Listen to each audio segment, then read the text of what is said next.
Okay, we are starting here on page 1 of your packet, conditional statements. Conditional statements are the logic part of math, so we aren't dealing with numbers here, we're dealing with just the logic of things. And so, starting here with some vocab that you can put on the vocab sheet of your packet. So a conditional statement is just a statement written in an if-then format. So the key words there are, it has to be in an if-then format. A hypothesis is the phrase following but not including the word if. So you would put this highlighted definition on your vocab sheet, and remember it's following the word if, but it does not include it. And then the conclusion is the phrase following but not including the word then. And so again, it's that word then is what we're looking at. It's following it, but it does not include it. So in our first example here, we're just really simply looking at the hypothesis and conclusion. And so here's our word if. The hypothesis follows that. So, but we do not include the word if, so we just write you have no more than 2 absences.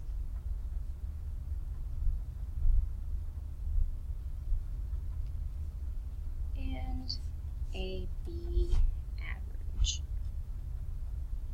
That's the hypothesis. We're supposing that is true. Just like in science, you make a statement that you think is true. And the conclusion is saying, well, if that is true, here's our then, you can exempt your final. Or you can be exempt from your final. They're using exempt as a verb here. So the conclusion would be the you can exempt your final.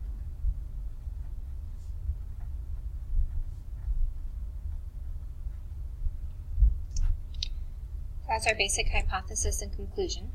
Down here, we have a statement that it asks us to rewrite as a conditional statement. So remember, conditional statement is just the if-then format. And so we have to look at this, say, what can we make if, what can we make then? So a car has poor brakes is a menace on the highway is really easy to add our if right here. If a car has poor brakes, then it is a menace on the highway. So that would be our conditional statement. And notice I have to change some words to make it flow. If a car has poor brakes instead of with poor brakes.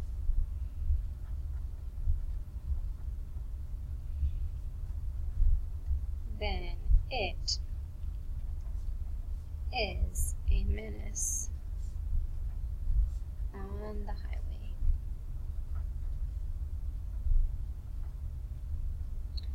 And so we're going to look here, our hypothesis. We find our word if. A car has poor brakes. So if a car has poor brakes,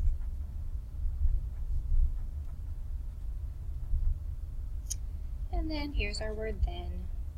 And so, I'm sorry, if is not a part of it. So I take all the words after if, and I leave off the then and have it is a menace on the highway.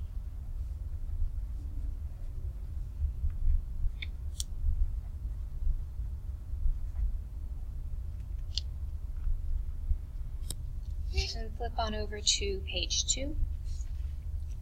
And so here we're asked to rewrite this one, and this isn't so straightforward. It says Mrs. Ellison gives her students homework on days that end in Y. So we could say if Mrs. Ellison gives her students homework, then the day ends in Y. And it works pretty well.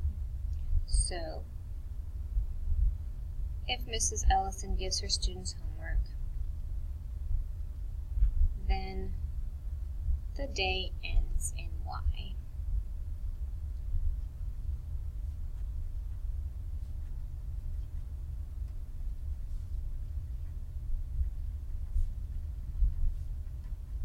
And we'll write that down.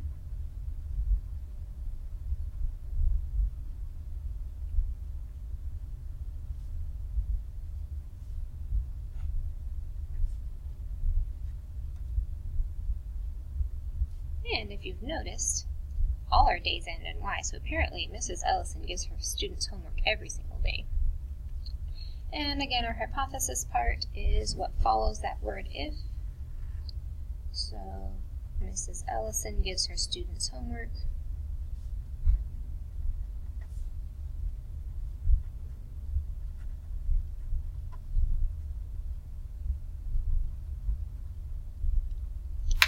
And then we have the word then, and our conclusion follows that. The day ends in Y.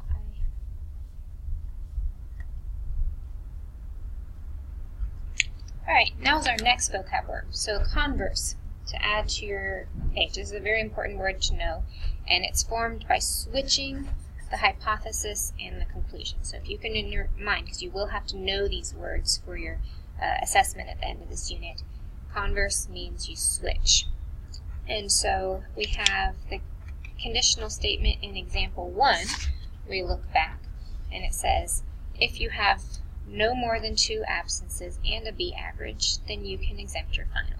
So to switch it, we would change and put the word if here. So if you can exempt your final, then you have no more than 2 absences and a B average. So we'll write that down. We're taking that, what was the conclusion, if you can exempt your final,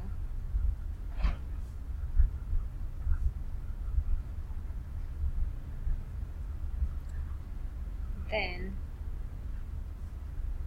you have no more than 2 absences and a B average. We just switched it around. Now sometimes when we switch things around, they are no longer true.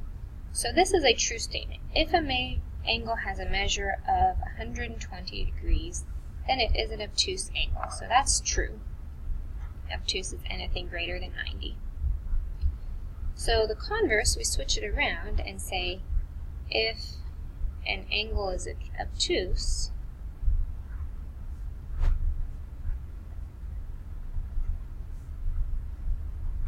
then it has a measure of 120 degrees.